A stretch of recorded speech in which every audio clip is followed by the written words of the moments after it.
हामी चाहिँ अब लाङमावेदेखि बिस्क्याम जानु आँटेको। हाम्रो फुपूको होटल हो यो, हाम्रो बाबाई हो। त्यही हो सबै। अब के भन्नु र, हामी चाहिँ अहिले कति 7-8 बजिसक्यो। अब हामी चाहिँ बिस्क्याम, महाकाल बिस्क्याम हिँड्ने आँटेको।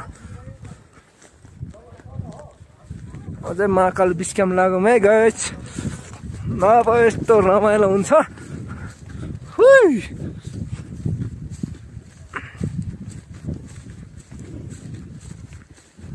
आहा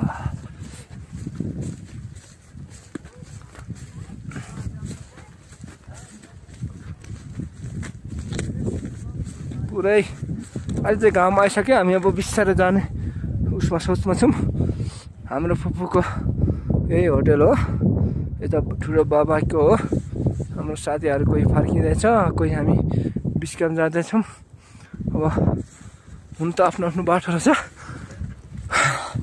त्यही भएर हामी चाहिँ अब बिस्क्याम जानु आँटेको। केटाहरू अगाडि बढिसक्यो।